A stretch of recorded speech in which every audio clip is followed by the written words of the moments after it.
Hi, and welcome to another video. Dear Muslims, you believe the Spirit who revealed the Quran to Muhammad was the angel Gabriel. But have you ever investigated and asked yourself, was it actually Gabriel who appeared to him? Fortunately, we have authentic reports of how the angel Gabriel appears to people, as recorded in the Bible long before the time of Muhammad. So we can use these earlier historical accounts and compare and judge whether or not Muhammad actually had encounters with the true biblical angel Gabriel or with some other spirit. When we make this comparison, you'll be shocked to discover that when you read the Bible and the Quran, you are actually reading about two totally different Gabriels, two totally different spirits. Due to the fact that the Bible came long before the Quran, let's start with the Bible. Starting with the Old Testament, it records two incidences of Gabriel's appearance to Daniel. We read in Daniel chapter 8, verses 16 to 18, quote, "And I heard a man's voice from Ulay calling, 'Gabriel, tell this man the meaning of the vision.' And he came near the place where I was standing. I was terrified and fell prostrate. 'Son of man,' he said to me, 'understand that the vision concerns the time of the end.' While he was speaking to me, I was in a deep sleep, with my face to the ground. Then he touched me and raised me to my feet."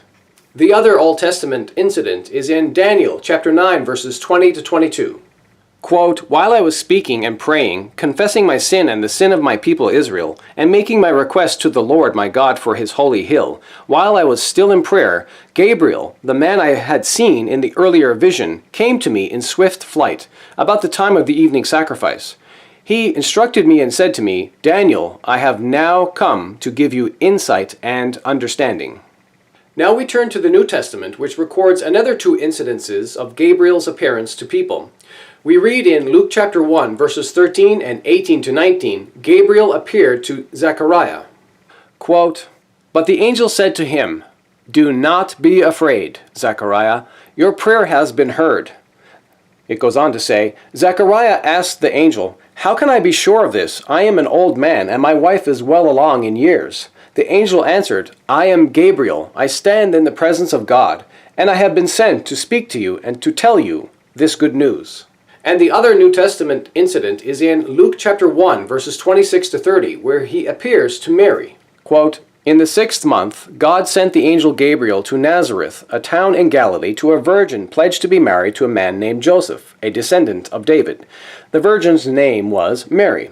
The angel went to her and said, 'Greetings, you who are highly favored. The Lord is with you.' Mary was greatly troubled at his words and wondered what kind of greeting this might be. But the angel said to her, quote, 'Do not be afraid, Mary, you have found favor with God.'" End quote. So, as you can see, there's at least two noticeable facts about the angel Gabriel in these biblical accounts when he appeared to Daniel, Zechariah, and Mary.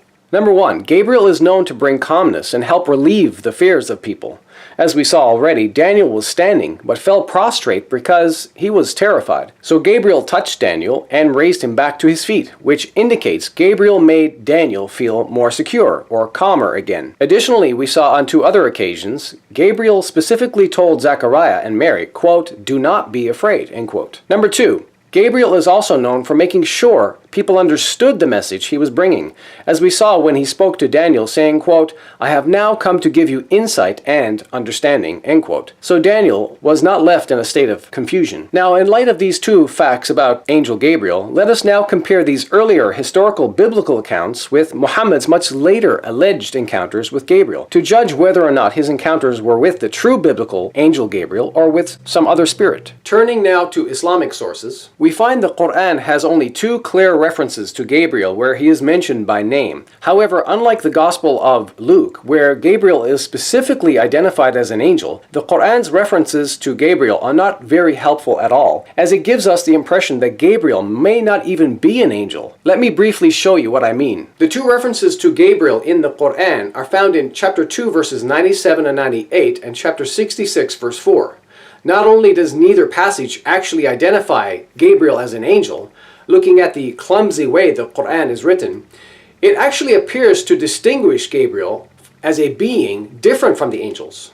Quran chapter 2 verses 97 to 98 says, quote, من كان عدوا لله وملائكته ورسله وجبريل وميكال فإن الله عدو للكافرين. Say, whoever is an enemy to Gabriel, he it was that brought it down upon thy heart by the leave of God, confirming what was before it, and for a guidance and glad tidings to the believers. Whoever is an enemy to God, and his angels, and his messengers, and Gabriel, and Michael, surely God is an enemy to the unbelievers.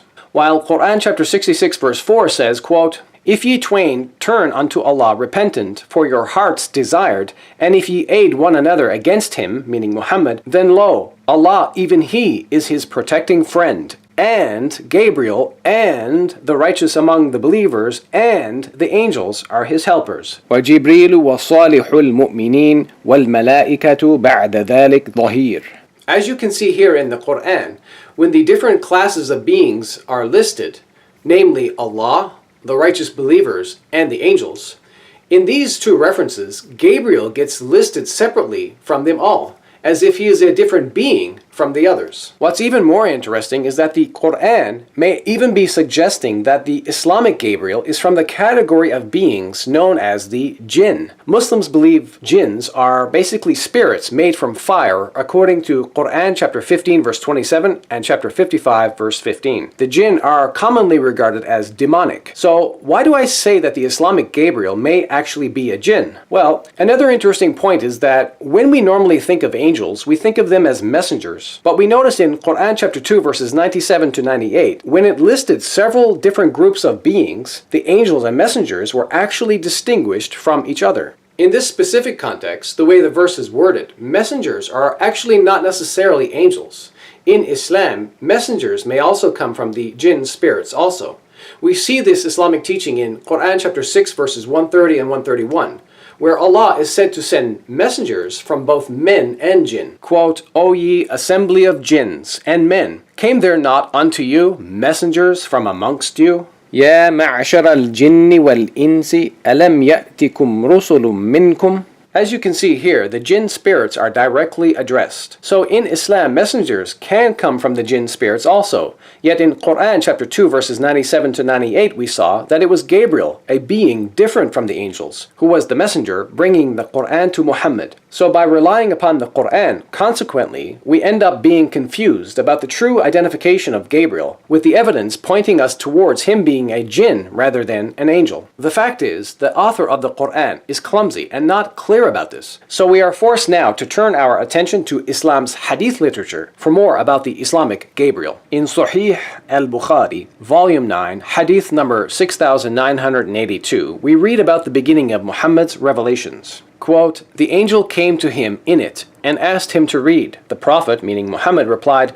I do not know how to read. The Prophet added, The angel caught me forcefully and pressed me so hard that I could not bear it any more. He then released me and again asked me to read, and I replied, I do not know how to read. Whereupon he caught me again and pressed me a second time till I could not bear it any more. He then released me and asked me again to read, but again I replied, I do not know how to read, or what shall I read? Thereupon he caught me for the third time and pressed me, and then released me and said, Read in the name of your Lord, who has created. He created man from a clot. Read, and your Lord is most gracious, up to that which he knew not. Then Allah's messenger, meaning Muhammad, returned with the inspiration, his neck muscles twitching with terror, till he entered upon Khadija and said, Cover me, cover me. They covered him till his fear was over, and then he said, O Khadija, what is wrong with me? Then he told her everything that had happened, and said, I fear that something may happen to me. The hadith narration goes on to talk about Muhammad's conversation about this revelation with a blind old man named Waraqa, who strangely identifies the spirit by the name Namus. And then the narration says, quote, But after a few days, Waraqa died, and the divine inspiration was also paused for a while. And the Prophet became so sad, as we have heard, that he intended several times to throw himself from the tops of high mountains. And every time he went up the top of a mountain in order to throw himself down, Gabriel would appear before him and say, O Muhammad, you are indeed Allah's messenger in truth. Whereupon his heart would become quiet and he would calm down and would return home. And whenever the period of the coming of the inspiration used to become long, he would do as before, But when he used to reach the top of a mountain, Gabriel would appear before him and say to him what he had said before. Wow, what a total contrast between the biblical accounts of Angel Gabriel and those in Islam.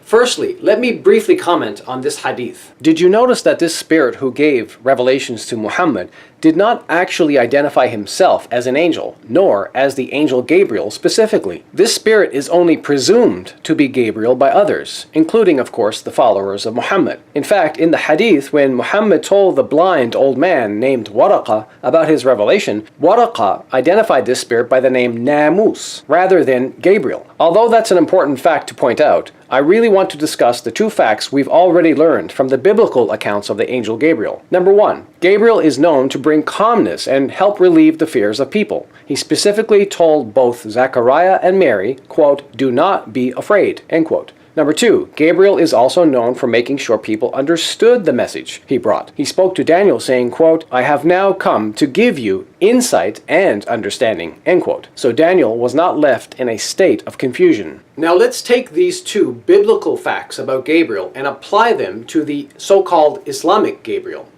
Specifically the Gabriel in the hadith, because the Quran cannot be a valid source for us on this topic, as relying upon it just leads to confusion about whether or not Gabriel is an angel or a jinn.